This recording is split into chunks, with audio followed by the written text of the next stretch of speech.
বিসমিল্লাহির রহমানির রহিম। কুনেরাটির পক্ষ থেকে সকলকে স্বাগতম। আসসালামু আলাইকুম। আমরা আজকে টেবিলের লেআউটের শেষ দুটি মেনু দেখব। তার মধ্যে একটা হলো কনভার্ট অ্যান্ড ফর্মুলা। কনভার্ট, এখানে কনভার্ট টু টেক্সট, অনলি টেক্সটে নেওয়া যাবে। এই টেবিলটা আমি রাখতে চাচ্ছি না, এগুলি সাধারণত টেক্সট হিসাবে নিতে চাই।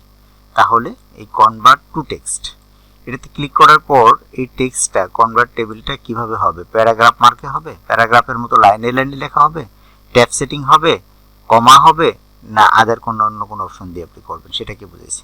প্যারাগ্রাফ দিয়ে করলে এই যে প্যারাগ্রাফ, সিরিয়াল নাম্বার, ডিসক্রিপশন, যেহেতু প্রত্যেকটা আলাদা আলাদা করেছিল, প্রত্যেকটা একটা প্যারা হিসেবে কাউন্ট হয়েছে।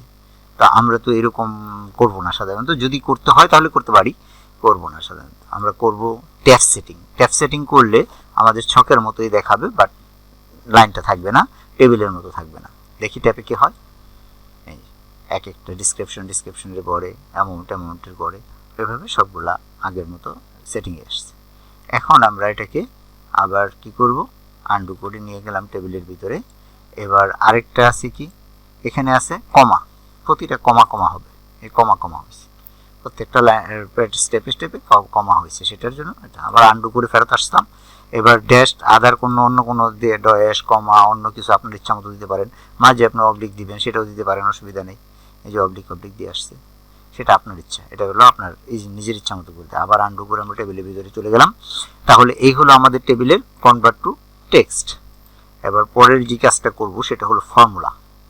ফর্মুলাটা সাধারণত টেবিল ছাড়া অন্য কোথাও এখন দেখা যাচ্ছে না। তো আমরা ফর্মুলাতে হলো, ফর্মুলা সাধারণত এক্সেলেই তো আমরা প্রয়োগ করি, বিভিন্ন যোগ বিয়োগ পূরণ বা যা করি সব এক্সেলে করি, কিন্তু মাইক্রোসফট ওয়ার্ডেও যে করা যায় সেটা কিন্তু আমাদের অনেকেরই অজানা রয়ে গেছে। এখানে আমরা দেখি ফর্মুলা কিভাবে আসে। এই ফর্মুলাতে ক্লিক করলে আমাদের অটোমেটিক লেখা আসছে সাম লেফট, কারণ আমার লেখাগুলা আছেই বামে, কম্পিউটার সেটাকে অনুভব করেই লেফটে আছে সেই কথাটা বলছে। এখানে ওকে করি 51। এখন আবার যদি এখানে দেই তাহলে ঠিক একইভাবে পরের লেফট, এটা কিন্তু অ্যাবভ করছে, কিন্তু আমি তো করব কি লেফট। যদি অ্যাবভ ধরে ফেলে আপনি যদি লেফট করেন তাহলে লেফট করবেন, LEFT লেফট, লেফট দিয়ে ওকে দেন 42 40 42। এখন রিপিট, আমরা যেটা রিপিট করছিলাম সেই রিপিটটা কম্পিউটারের শর্ট কমান্ড কি, কিবোর্ডের F4 ফাংশন কি F4 দিলেই রিপিট হয়, আমরা সব সহজে করতে পারি। ফাংশন কি F4, ফাংশন কি F4, এটা মনে রাখবেন, এইভাবে দিতে হবে। আমরা যদি আবার নিচে নিচে ডাটাগুলো যদি নিচে নিচে করতাম তাহলে আমরা সেই জিনিসটাকে ইন করাইতে পারতাম। যেমন দেখেন এখানে ডাটা মাঝে আমরা যোগ করব, তাহলে টেবিল ফর্মুলা কি আসছে, অটোমেটিকলি অ্যাবভ আসছে।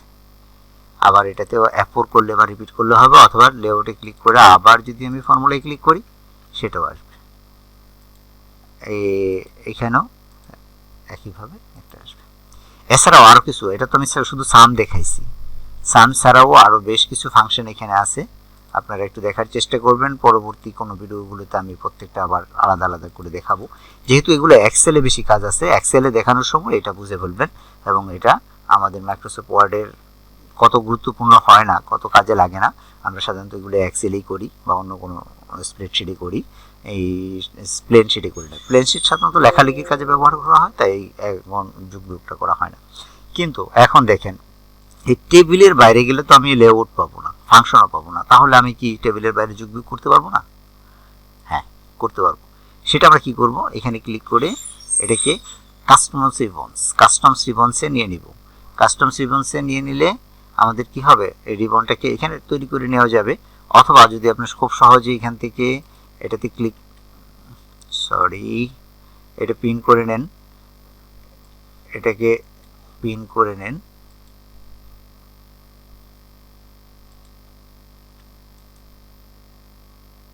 একটু কুইক অ্যাক্সেস বার কোনটা দেখেন, ক্লিক করেন, এই যে এইখানে চলে আসছে ফাংশনটা। এটা আর এখন তো লেআউট না থাকলেও চলবে, আমাদের লেআউট দরকার হবে না, লেআউট ছাড়াও এটাকে ওইখানে থেকে যাবে আছে। যদি থাকে তাহলে আমরা টেবিলের বাইরেও ফাংশনটা প্রয়োগ করে দেখতে পারি কি হয়। আমরা সাধারণ যোগ বিয়োগগুলা এখানেই করব। ফাংশনে ক্লিক করলে এই ডায়লগ বক্সটা আসবে, আসার পরে এখান থেকে যে কোনো কিছু নিতে পারবো সেভাবে নেওয়া যাবে। সেই ফর্মুলাগুলো আমরা দেখে নেব পরবর্তী কোনো ভিডিওয়ে। আজকে এত শর্ট টাইমে দেখবো না এটাকে, তাহলে মনেও থাকবে না।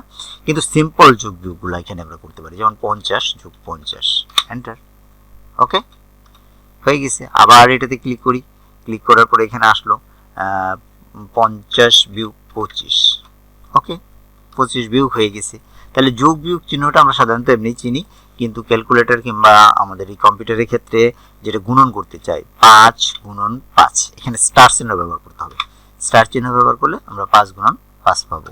আবার যদি আমরা সেই একইভাবে ইয়ে থেকে ক্লিক করে নেই, এখানে কার্সর যেখানে থাকবে, ফলটা কিন্তু কার্সর যেখানে থাকবে সেখানে আসবে, এটা মনে রাখবেন। 50 ডিভাইডেড মানে অবলিক 10, 1 ইকুয়াল টু 5। এই যোগ বিয়োগগুলো আমরা এখান থেকে সহজেই করতে পারি। তো আজকে এই পর্যন্তই থাকবে, পরবর্তী ভিডিও নিয়ে আবার হাজির হব আপনাদের সামনে সবাই। তার আগে আপনারা যদি আমার চ্যানেলটা সাবস্ক্রাইব করে রাখেন তাহলে আপনারা সহজেই নোটিফিকেশনগুলো পাবেন। আর আপনাদের জ্ঞাতার্থে এটাও থাকে, আমাদের বেশ কিছু প্র্যাকটিক্যাল ক্লাস সামনে থাকবে। একটা অ্যাপ্লিকেশন কীভাবে লিখতে হয়, একটা সিভি কীভাবে লিখতে হয়, প্রত্যেকটা আমি চেষ্টা করব, আমরা চেষ্টা করব যেন প্রত্যেকটা ভিডিওই আপনাদের দিতে পারি প্র্যাকটিক্যালি। একটা দলিল কীভাবে লিখতে হয়, মাইক্রোসফট ওয়ার্ডে মোটামুটি যতগুলো কাজ করা যায় তার সবগুলাই চেষ্টা করব।